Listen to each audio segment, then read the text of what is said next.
Yes, thanks a lot, Svetlana, for presentation. And well, these reproducibility issues that Cecilia mentioned are also very close to my heart. And actually, this what has largely justified my decision to make this transition from academia to startup.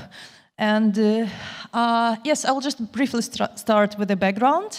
I'm a neuroscientist by training. Originally, I had a bachelor's degree in international politics, but then I decided to switch to doing science, and then I did a master's degree in cognitive science, and then now I have a PhD in neuroscience, and I did my PhD in Aerocostrans lab that Cecilia is currently coming from, and now I'm working as a postdoc also with Giuseppe Balestreri that Sarah presented also previously as one of the collaborators.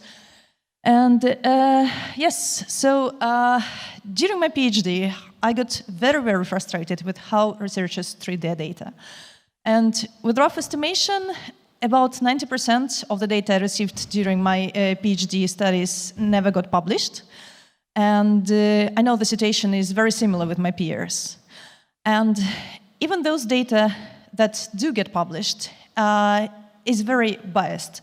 And by bias, I mean a positive publication bias that most of us scientists are aware, because by the current system, you have to publish in high-impact journals, and to get a publication in high-impact journal, you try to put the most neatly looking data that cannot raise concerns among reviewers, that cannot contradict your hypothesis you're trying to deliver in the paper, which actually in many cases makes you cherry-pick the data. And of course, it depends largely on the scientist, on the culture in the group, and so on. But this problem has come again and again in many discussions with my peers.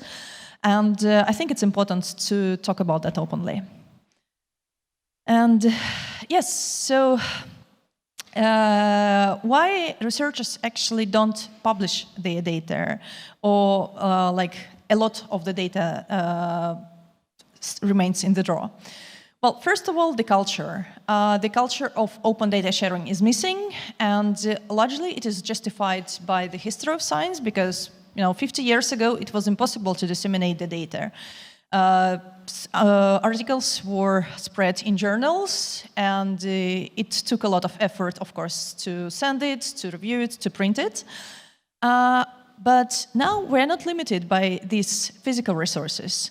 But because it may sound counterintuitive, but science is a very conventional sphere, and a lot of things are based on dogmas and on traditions. We still keep the same way of thinking with manuscript publications as we used to have 50 years ago. And apart from that, there are also no practical standards available for research data publishing, which, of course, is obvious if you don't have the culture of doing that.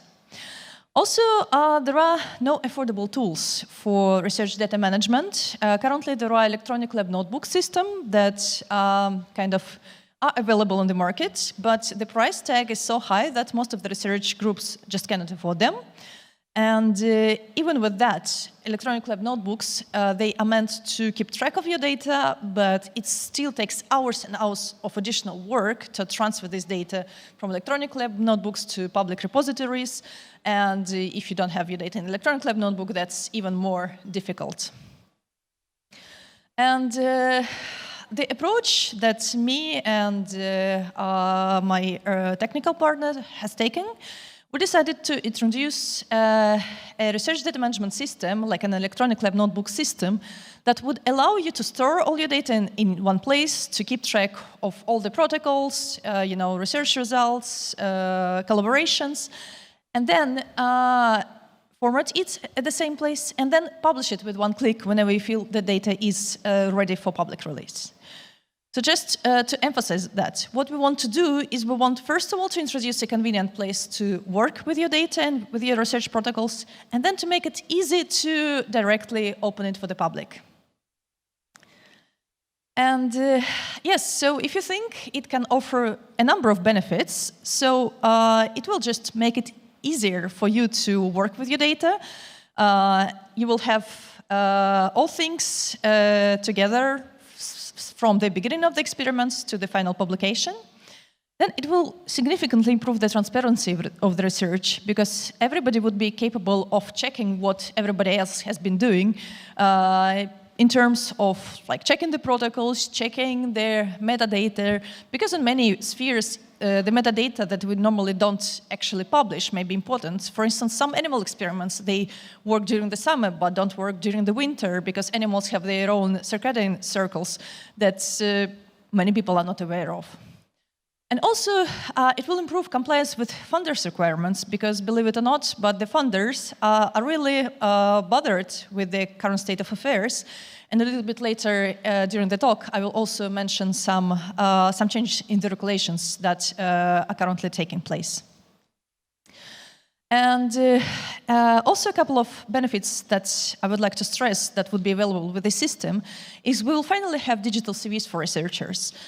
Because all your track record, all your contributions will be available on this platform, and will be transparent, and you can share it with everyone. So with the current system of journal publications, what we have is we have the first authorship, and then the last authorship, and then something in the middle, and then nobody really knows what has been done by anybody, and we probably all aware of cases when people were included into publication just for some weird agreements and like whatnot.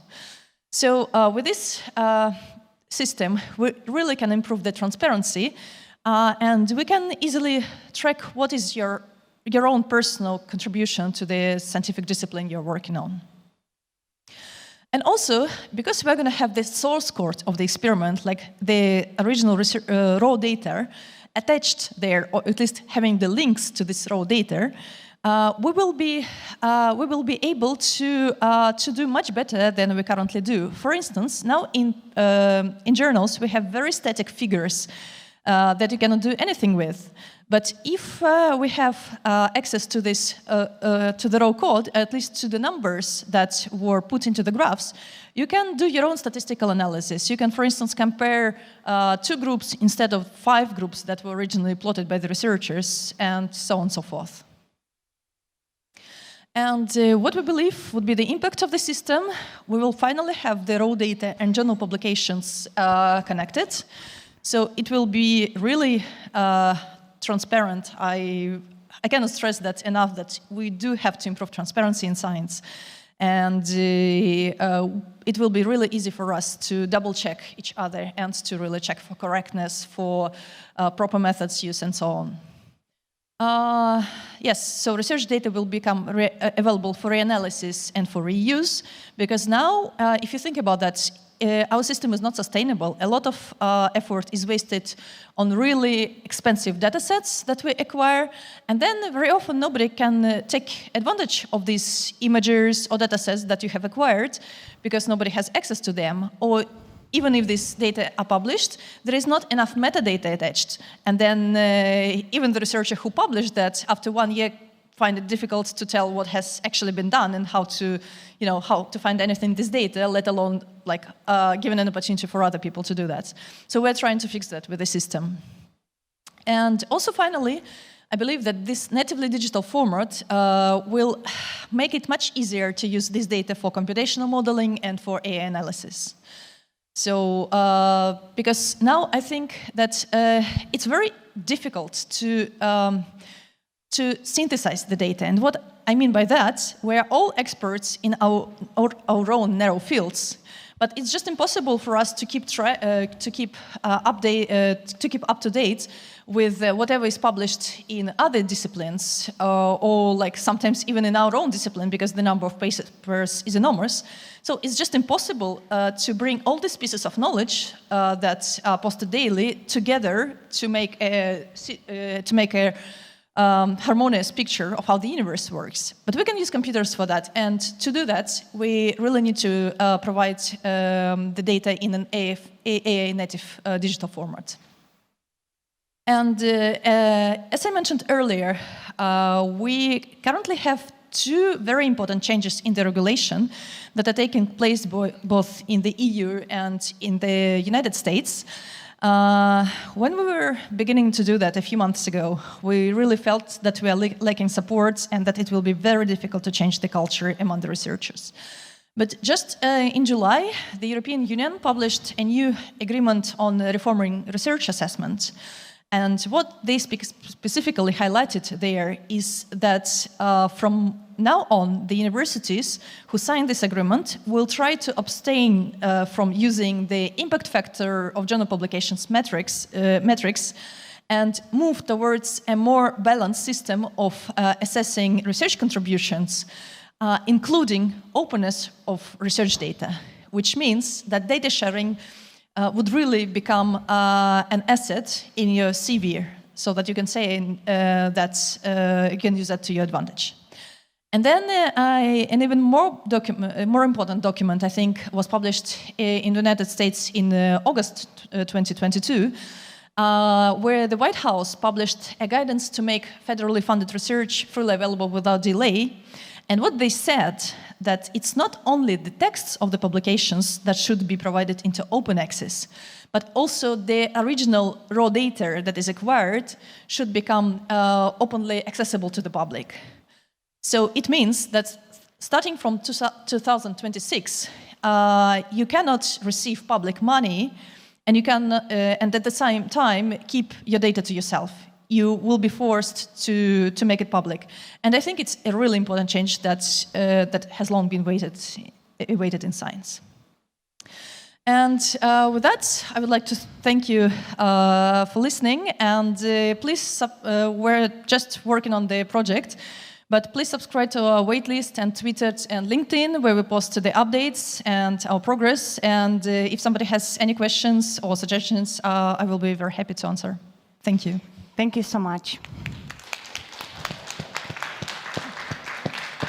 So we already have questions. Good. I can forward the microphone. Yes, please.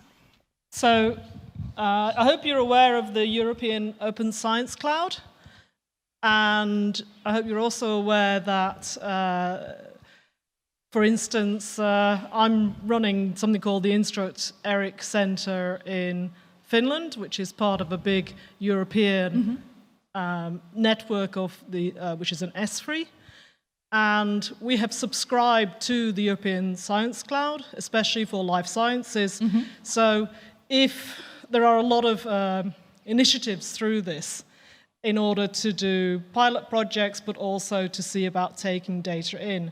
So if you want to discuss, we have people in place who are in all of these committees in the European open science community who are just looking for people like you to come back and say, hey, we've got interesting solutions. Well, definitely. I would be super grateful for a friendly introduction or just for some discussion. Absolutely. Thank you. Okay, I have a technical question.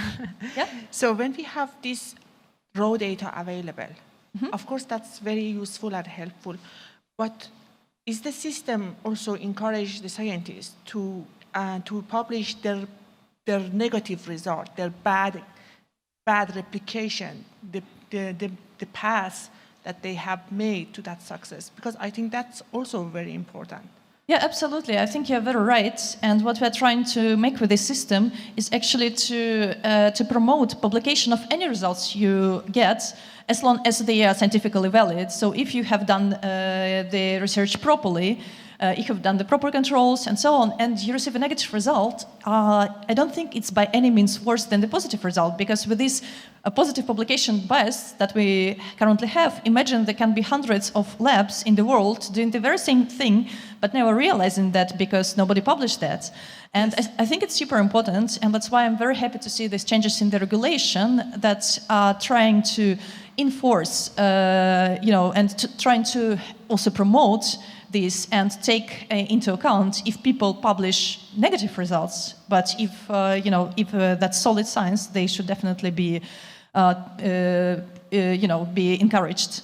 Yes. And also, what we would like to have on our platform, we would like to have kind of a possibility to link replication studies. So whenever somebody, because very often you start your research, if it's a new topic, with replicating some other research that was previously published. And if you don't Normally, there is just no platform to do that, but we would like to also give an opportunity, and for instance, like to have I don't know, like a tick here. Hey, we recopilated this part of the data, so it's solid. Thanks. Thank you so much.